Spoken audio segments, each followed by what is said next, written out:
1937년 12월 중일 전쟁의 화염이 난징을 뒤덮던 그때 양쯔강 위에서 국제 정세를 뒤흔드는 충격적인 사건이 벌어졌다.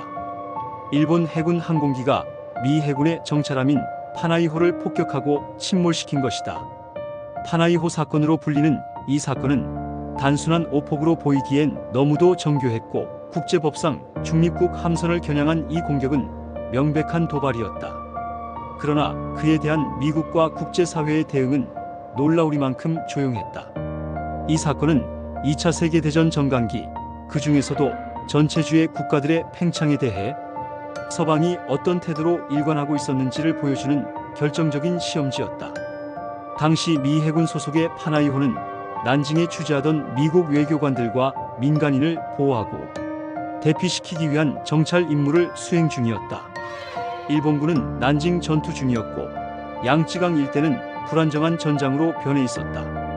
그런데 일본 항공기들이 명확한 국적 표기를 한 파나이호를 여러 차례에 걸쳐 집중 폭격했고 이로 인해 미 해군 인원과 기자, 민간인이 사망하거나 중상을 입었다. 당시 폭격 장면은 미국 언론의 카메라에 고스란히 담겨 전 세계에 충격을 안겼지만 미국 정부는 전면적인 외교적 대응 대신 일본의 실수라는 설명을 받아들이는 유화적 태도를 보였다. 2차 세계대전 전강기는 베르사유 조약 체제 이후 세계 강대국들이 이상주의적 평화와 현실적 이익 사이에서 갈등하던 시기였다. 독일의 라인란트 재무장, 이탈리아의 에티오피아 침공, 그리고 일본의 만주사변과 중일전쟁까지 이 시기의 주요 분쟁들은 하나같이 국제연맹의 무기력 속에서 방치되었고 파나이호 사건은 그 무기력의 상징이었다.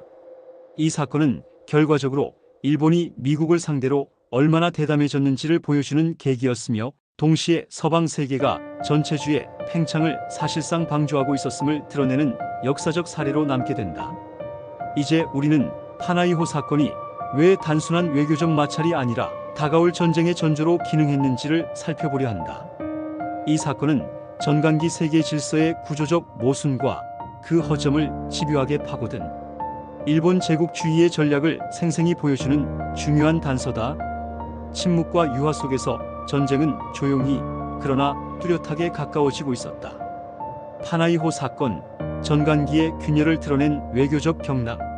1937년 12월 12일 난징 전투가 막바지에 이르렀을 무렵 양쯔강 상류에서 미 해군 소속의 파나이호가 일본 해군 항공기의 공격을 받아 침몰했다. 이 사건은 단순한 군사 충돌 이상의 의미를 갖는다. 파나이호 사건은 중립국 미국의 함정을 공격한 명백한 도발이었고 이 사건에 대한 미국의 반응은 2차 세계대전 전강기의 국제 정세와 대외 정책의 본질을 적나라하게 드러냈다. 전투 현장에서 벌어진 작은 불꽃 하나가 사실은 전 세계 질서의 한계를 폭로한 셈이었다. 1. 사건 개요 일본의 실수인가 고의인가. 파나이호는 중일 전쟁이 한창이던 당시 주중 미국 대사관 직원과 미국인 민간인의 대피를 지원하기 위해 양쯔강을 따라 난징 외곽을 항해하고 있었다. 당시 함정에는 명확한 성조기가 그려져 있었으며 배에는 외교관 외에도 미국 언론사 기자들과 촬영팀이 탑승해 일본군의 전투 상황을 기록하고 있었다. 하지만 1937년 12월 12일 오후 일본 해군 소속 항공기 세계 편대가 명확히 미국의 국적이 식별되는 파나이호를 3차례에 걸쳐 집중 폭격했다. 선체는 심각한 손상을 입었고 승무원 3명과 기자 2명이 사망했으며 다수의 부상자가 발생했다. 함정은 결국 침몰했고 생존자들은 강을 따라 탈출해야 했다. 일본 정부는 즉각 오인에 의한 실수라고 해명했고 미국에 공식적으로 사과하며 210만 달러의 배상금을 지불했다. 그러나 당시 사건 현장을 촬영한 영상과 생존자들의 증언은 일본군이 명확히 미국 함정임을 인지하고도 공격을 강행했다는 정황을 뒷받침했다.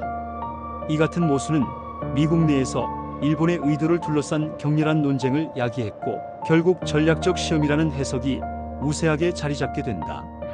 2. 전강기 미국 외교의 유화적 본질. 사건 직후 미국 내 여론은 격분했지만 루스벨트 대통령은 이를 외교적 마찰 이상의 사태로 키우지 않기로 결정했다.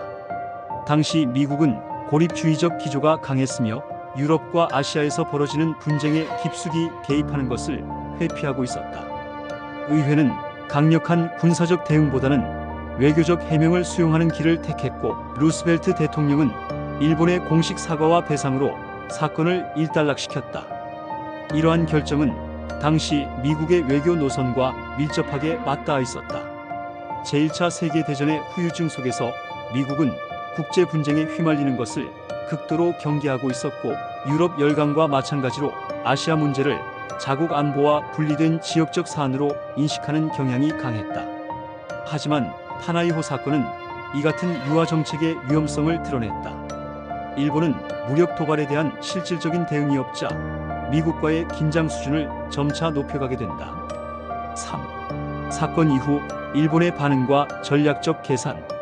일본은 파나이호 사건에 대해 신속하고 유화적인 자세를 보였다. 이례적으로 고위 외무성 인사들이 나서 사과를 표명했고, 사건 발생 보름 만에 공식 배상까지 이뤄졌다. 겉으로 보기엔 일본이 유감을 표명한 듯 보였지만 실상은 전략적 판단이 깔려 있었다. 일본은 이미 중일 전쟁을 통해 중국에 대한 대규모 침공을 감행하고 있었고, 미국의 개입 가능성은 잠재적인 리스크였다. 파나이호 공격은 그 경계를 실험하는 성격이 강했다는 평가가 많다. 실제로 이 사건 이후에도 일본은 미국과의 국교를 유지했으며, 본격적인 적대 관계는 4년 뒤 진주만 공격에 이르러서야 폭발하게 된다. 일본의 전략은 명확했다. 미국의 반응을 관찰하고 서방 열강이 아시아에서 벌어지는 전쟁에 쉽게 개입하지 않으리란 계산하에 행동 반경을 넓혀갔다. 파나이호 사건은 그러한 전략의 일환으로 결과적으로 일본에게 미국은 아직 움직일 준비가 되어 있지 않다는 확신을 심어주는 계기가 되었다. 4. 2차 세계대전 전간기 국제사회 반응과 구조적 무기력. 이 사건은 전간기 국제 정세의 허약한 구조를 그대로 보여주는 사례였다. 1930년대 후반의 세계는 이미 독일의 라인란트 재점령, 이탈리아의 에티오피아 침공, 스페인 내전 등의 문제로 혼란을 겪고 있었다. 그 가운데 아시아에서 벌어진 미일 간의 군사적 충돌은 지역적 마찰로 축소되었고, 국제연맹 역시 아무런 대응을 하지 못했다. 당시 영국과 프랑스는 자국 식민지 유지에 집중한 나머지 아시아의 사태에 무관심했으며, 미국의 고립주의는 일본의 군국주의 확장을 효과적으로 견제할 수 없었다. 이 같은 국제적 무기력은 결국 2차 세계대전이라는 전면전으로 이어지는 원인을 제공하게 된다.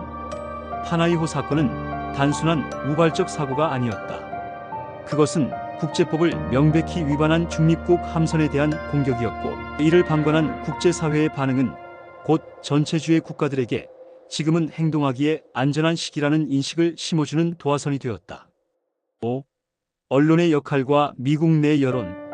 흥미롭게도 파나이호 사건은 미국 언론의 현장 보도로 인해 실시간에 가까운 보도가 이루어졌으며, 이는 당시 국제 여론 형성에 큰 영향을 끼쳤다.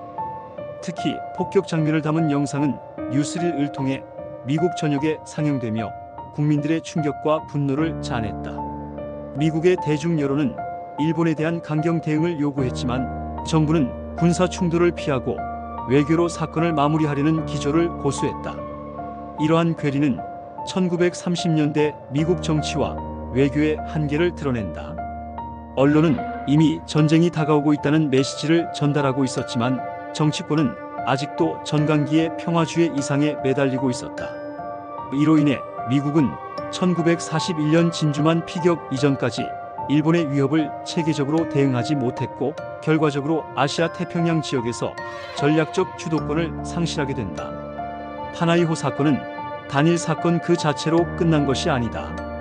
이는 곧 2차 세계대전 전간기의 무기력한 국제 질서, 미국 외교의 유화 전략, 그리고 일본 제국의 대담한 팽창주의가 교차하는 상징적 사건이었다. 중립국의 군함이 국제법상 보호받지 못하는 현실, 침묵 속에 커져가는 전쟁의 그림자는 이후 유럽과 태평양 전선을 아우르는 대참사로 이어진다. 이 사건은 작은 경고였지만 세계는 이를 단순한 실수로 넘겼다. 그러나 역사는 증명했다. 전강기의 무대에서 침묵과 유화는 침략자에게 오히려 확신과 면죄부를 주는 강력한 신호였다. 그리고 그 결과는 곧 전 세계를 전쟁의 불길로 몰아넣었다.